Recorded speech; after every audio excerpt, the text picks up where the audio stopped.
Alright, we got a 2v2 here. Turin and I are going to square off against Loremaster of Sotek and DahvPlays. So let's take a look here at our armies. We both went with a vampire count army. Very similar core. We've got a lot of Grave Guard, wrong army. We got some tithes with some zombies over here in the front. I'm actually going to put that in slow-mo.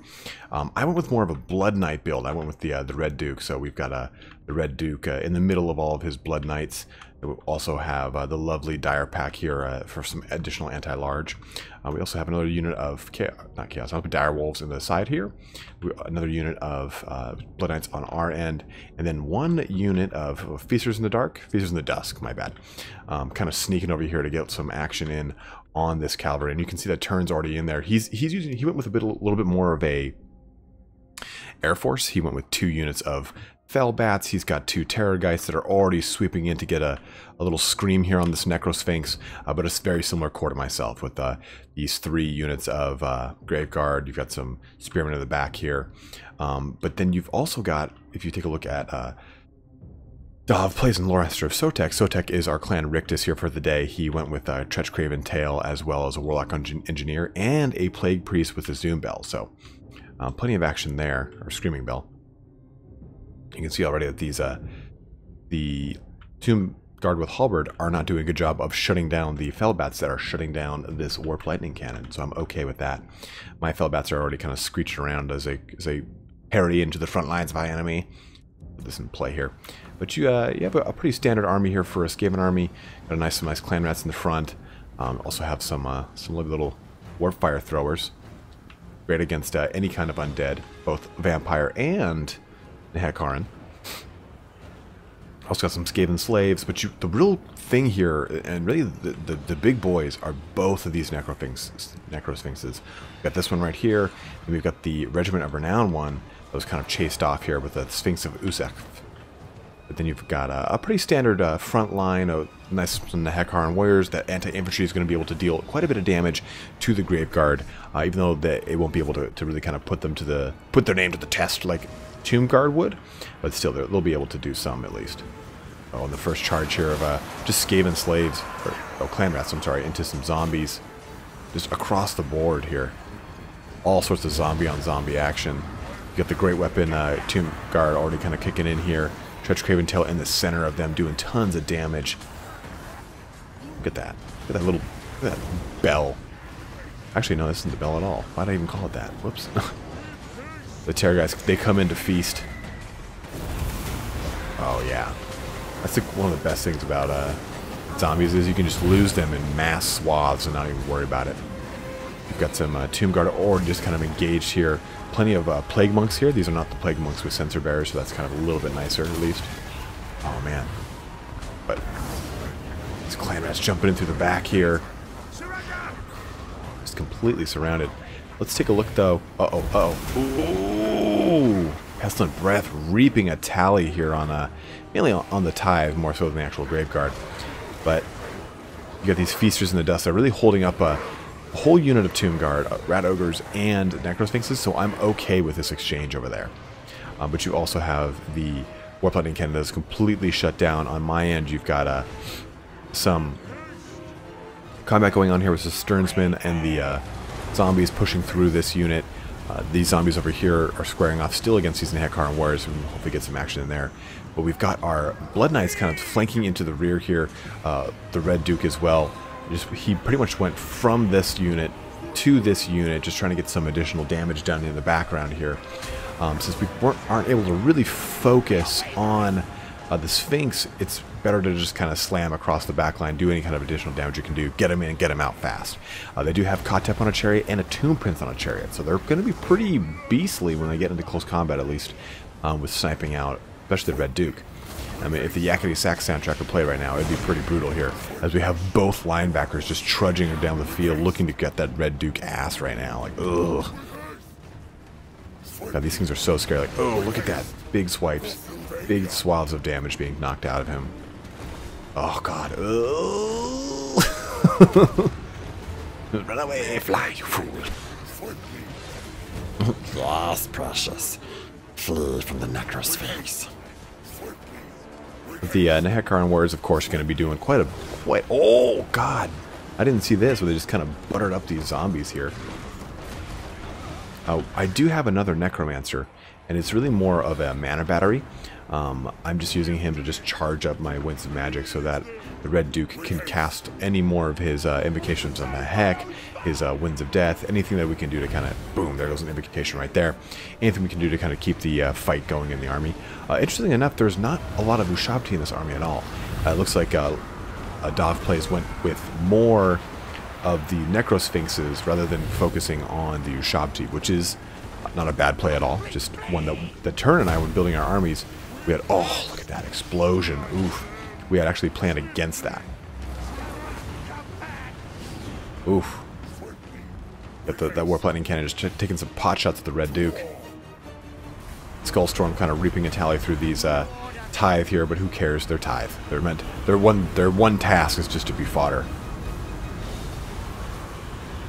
More zombies still online, but then you got the glorious charge. Look at that lining up. That was beautiful lining up here on Dahv's part. Just went right through all of them. Fight! Stern's been coming in to aid the Necromancer here against the foul clan rats. Not much to worry about with them. But, oh, dude, look at these guys.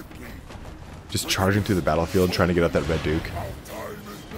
That's pretty much like the theme of this entire fight, is how can we catch the Red Duke? How can these Necrosphinxes just deliver their destruction? Like, oh god, look at this. Oh, teabag.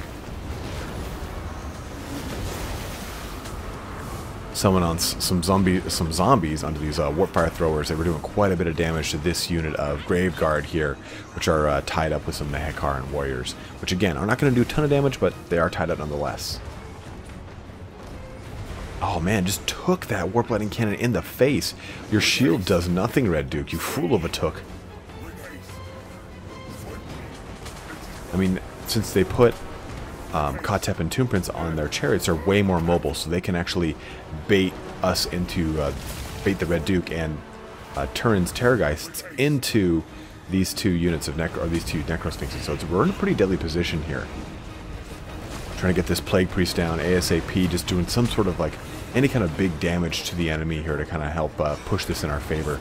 The infantry battle isn't going terribly, but it's also not going 100% in our favor, especially with the inability of the Red Duke to really get in there, and the Blood Knights being shut down so early by a combined might of these Rat Ogres, these Skaven Slaves, and actually some of the Necrosphinx damage here. So that was actually pretty brutal, as well as the Blood Knights that were lost around here as well. So the Blood Knights could have been really a strong factor in winning this one over, especially against this Necrosphinx, which is not the Regiment of Renown. The Regiment of Renown, the Necrosphinx has more armor and actually has a higher health pool, so it's important to note. Trying to focus down on that Kotep there. Any kind of grand push we can do. We popped LC right there, but he managed to squirm away, little shit. Fly, Red Duke, fly again. Live to charge another day. More Terrorgeists coming in. Trying to do that little scream action to get any kind of additional damage here. Vlad von Karstein is just so tanky, though. Even with two Necrosphinx beating on him, nothing can stop such a man. He squirms away so quickly and gets up to hell so quickly because Kotep actually has very low health.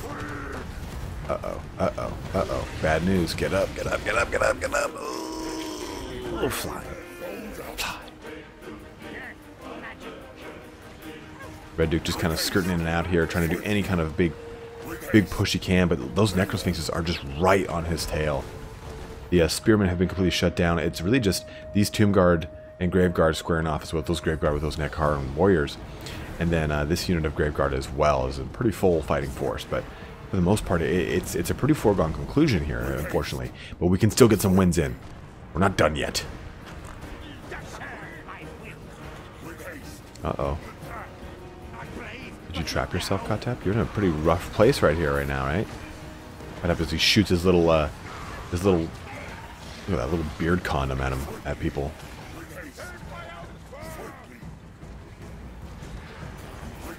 Necrosphinx just chasing around Red Duke again. That's really, like I was saying, pretty much going to be the main thing here. Just yakety sax, wish that could be going off.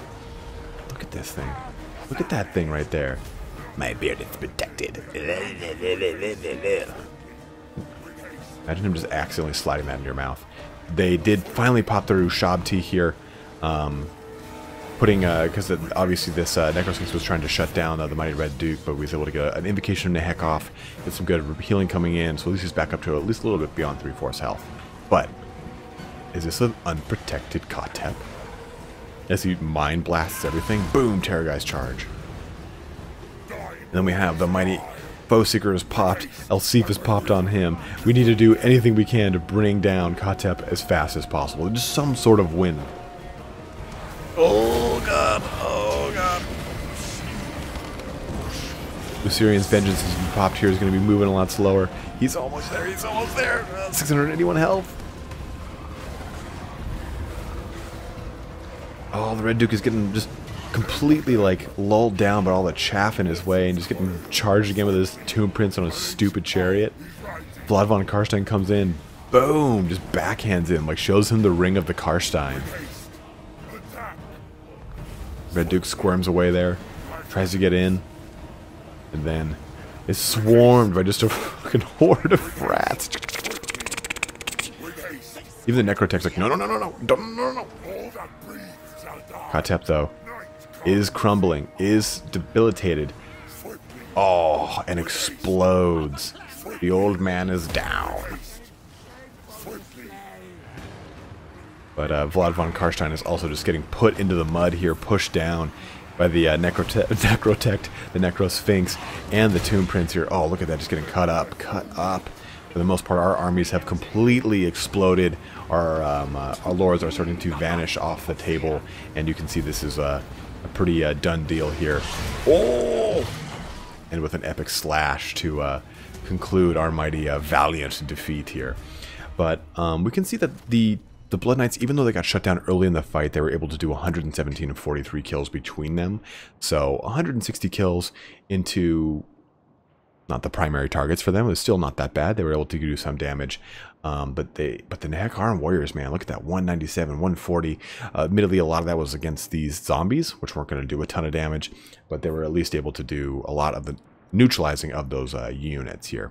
But if we take a look at Loremaster and Turin's army, we can see that 238 kills in those Sternsmen, probably against a lot of the Chaff Skaven units, so that's not, might be too bloated of a number, but you also have a lot of the Plague Monks that they were up against, a lot of the Storm Vermin, so there were a lot of hard targets in both of these armies, with a lot of Chaff units in both the armies, so it was a pretty interesting kind of ebb and flow here. Sotek brought 1,200, I brought 1,200, Turin brought 1,000, and then Dav paid his 547 units of just mainly the stomping might of these Necrosphinxes.